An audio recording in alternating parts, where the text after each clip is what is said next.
semuanya, bertemu lagi dengan saya Cindy Silalahi, mahasiswa Universitas Nasional, Program Studi Administrasi Publik, Fakultas Ilmu Politik dan Ilmu Sosial. Sebelumnya, saya mengucapkan terima kasih kepada Ibu Eko Fadila selaku dosen pengampu mata kuliah Sistem Perencanaan, Pemrograman, dan Penganggaran di semester kali ini.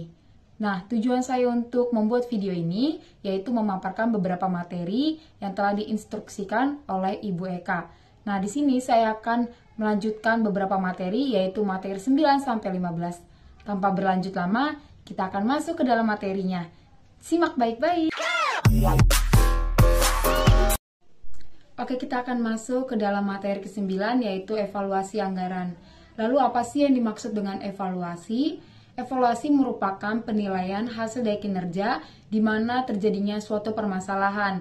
Nah, bagaimana sikap panitia dalam suatu program itu menyelesaikan permasalahan tersebut, sehingga apabila ada kegiatan yang akan dilaksanakan sesudahnya, permasalahan tersebut tidak akan terulang kembali dan juga bisa menjadi penilaian yang terbaik untuk kegiatan selanjutnya.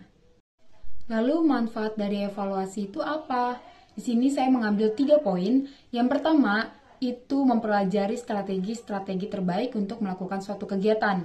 Yang kedua, itu memahami atau mempelajari suatu kesalahan agar tidak terulang kembali di program selanjutnya.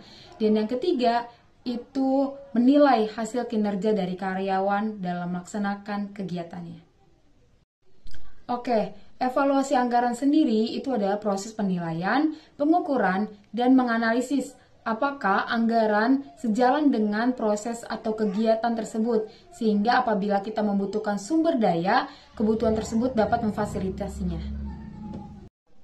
Fungsi dari evaluasi anggaran sendiri, saya mengambil 4 poin. Yang pertama, itu menilai apakah anggaran dapat memfasilitasi kegiatan-kegiatan yang akan dilaksanakan. Yang kedua, itu mengukur area atau daerah mana yang mampu mewujudkan suatu perubahan dalam pelaksanaan kegiatan tersebut. Yang ketiga, itu menilai apakah rekomendasi terbaik itu dapat meningkatkan kinerja dari pegawai tersebut sehingga sesuai dengan perencanaan. Dan yang keempat, itu menilai apakah kinerja dari departemen itu sesuai dengan perencanaan yang telah direncanakan sejak awal. Oke, dalam melakukan evaluasi anggaran ada beberapa tahapan-tahapan yang perlu kita ketahui. Yang pertama itu persiapan yang terbagi menjadi 3 poin. Yang pertama itu mengukur konsistensi antara perencanaan dan implementasi. Yang kedua itu mengukur pencapaian output atau pengeluarannya. Dan yang ketiga itu mengukur efisiensi dari sebuah kegiatan yang telah direncanakan sejak awal. Oke, yang kedua itu pengumpulan data, di mana berisi tentang strategi-strategi untuk melakukan suatu kegiatan, sehingga karyawan-karyawan atau panitia-panitia harus memahami strategi tersebut, agar tidak terjadi kesalahan untuk mewujudkan tujuan dari suatu kegiatan tersebut. Yang ketiga itu ada analisis, yaitu menilai apakah evaluasi anggaran ini mempengaruhi hasil dari suatu kegiatan sesuai dengan pengelolaannya. Yang keempat itu ada penyusunan rekomendasi yang dimana menilai apakah evaluasi anggaran ini dapat menciptakan efek positif terhadap kemampuan untuk memanfaatkan, mengelola, dan menilai anggaran ini agar sesuai dengan perencanaan yang telah dilakukan. Dan yang terakhir itu pelaporan, di mana dokumen yang berisikan proses pertanggungjawaban atas anggaran yang dibutuhkan untuk memfasilitasi sumber daya yang dibutuhkan dalam suatu kegiatan. Oke, kita akan masuk ke dalam materi Rencana Anggaran Pendapatan dan Belanja Sekolah atau RAPBS.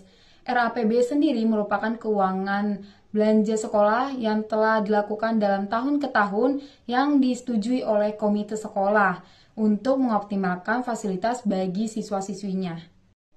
Nah, dalam menyusun RAPBS sendiri ada beberapa langkah-langkah. Yang pertama itu membuat suatu catatan rencana yang akan dilakukan. Yang kedua itu menentukan rencana berdasarkan skala prioritas. Yang ketiga itu membuat suatu rincian program yang akan dilaksanakan. Yang keempat itu menentukan kebutuhan-kebutuhan apa yang akan mempercepat atau memfasilitasi suatu program. Yang kelima, itu menentukan anggaran yang dibutuhkan. Dan yang terakhir, itu menentukan sumber daya yang dibutuhkan dalam suatu kegiatan, sehingga kegiatan tersebut dapat sesuai dengan tujuan yang telah direncanakan. Perlu diketahui bahwa ada beberapa pihak yang terlibat dalam penyusunan RAPB sendiri.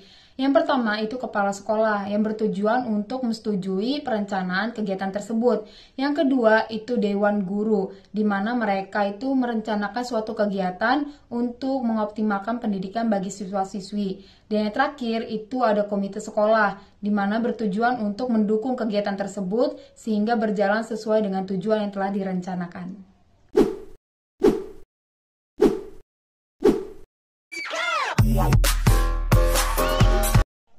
Oke, kita akan masuk ke materi selanjutnya, yaitu ada kerangka acuan kerja atau KAK, atau dapat disebut Term of Reference atau TOR. Itu berfungsi untuk melakukan kegiatan, menyusun tugas yang akan dilaksanakan untuk menciptakan tata kelola pengelolaan secara matang dalam suatu program. Di sini saya mengambil 4 poin fungsi dari KAK sendiri. Yang pertama itu menilai usulan anggaran, yang kedua itu melaksanakan kegiatan sesuai dengan tujuan yang telah ditetapkan, yang ketiga itu ada mentoring, dan yang terakhir itu ada evaluasi. Ketentuan KAK sendiri itu terbagi menjadi beberapa poin. Yang pertama menguraikan kata apa atau what. Apa sih yang kamu ingin capai dalam suatu program tersebut atau outputnya itu apa? Lalu menguraikan kata mengapa, why, kamu harus melakukan kegiatan atau program tersebut. Lalu ada kata siapa, who, siapa sih panitia yang bertanggung jawab untuk menjalankan tugas tersebut. Lalu ada kapan, when, kapan sih tugas tersebut dilaksanakan dan kapan tugas tersebut akan berakhir. Lalu ada kata di mana, where, di mana tugas tersebut dilaksanakan atau kegiatan tersebut dilaksanakan. Lalu ada kata bagaimana, how, bagaimana cara melakukan tugas atau melaksanakan kegiatan tersebut. Dan yang terakhir ada biaya, how much, biaya apa saja yang diperlukan untuk memfasilitasi kegiatan tersebut agar sesuai dengan perencanaan yang telah dilakukan. Oke, kita akan masuk ke materi terakhir, yaitu materi ke-15 tentang Rencana Pengembangan Sekolah atau RPS. Merupakan kegiatan untuk merencanakan suatu acuan pengembangan sekolah untuk mencapai tujuan-tujuan tertentu yang telah disepakati sejak awal. Nah, tujuan dari RPS sendiri yaitu ada menciptakan perubahan, lalu ada menciptakan koordinasi yang baik antar pelaku sekolah, lalu ada menciptakan suatu integritas, sinkronisasi, dan juga sinergi yang terbaik untuk mewujudkan perubahan-perubahan yang telah direncanakan oleh komite sekolah, oleh pelaku usaha di sekolah, dan yang lain-lainnya. Lalu ada menjamin keterkaitan dan konsistensi antara perencanaan, penganggaran, pelaksanaan, dan juga pengawasan. Lalu mengoptimalkan adanya partisipasi dari warga sekolah dan juga masyarakat. Dan yang terakhir itu mencapai terjadinya sumber daya yang efektif, efisien, berkeadilan, dan berkelanjutan. Lalu ada sistem perencanaan sekolah atau SPS, merupakan kegiatan untuk menyatukan tata perencanaan sekolah untuk mencapai tujuan tertentu. Nah, dalam SPSS atau RPS sendiri itu terbagi menjadi 3 jangka waktu. Yang pertama ada jangka panjang. Jangka panjang ini terbagi menjadi 20 tahun ke depan atau mencapai 20 tahun ke depan. Yang kedua itu jangka waktu menengah, di mana periodenya itu sampai 5 tahun ke depan. Dan yang terakhir itu jangka waktu tahunan yang terbagi menjadi periode 1 tahun untuk melanjutkan kegiatan-kegiatan ke depannya. Oke, di sini saya mengambil beberapa jenis perencanaan sekolah atau pendidikan. Yang pertama itu pemerataan dari kesempatan, yang kedua itu pemerataan kualitas, yang ketiga pemerataan efisiensi, yang keempat pemerataan relevansi, Dan yang kelima itu ada pengembangan kualitas dari sekolah itu sendiri.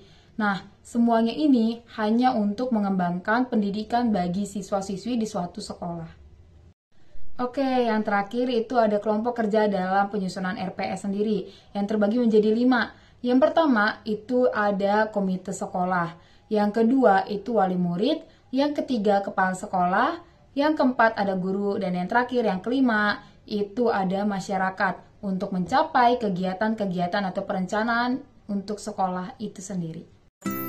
Oke, selesai sudah pemaparan materi dari pertemuan 9 sampai 15 dalam mata kuliah Sistem Perencanaan, Pemrograman, dan Penganggaran.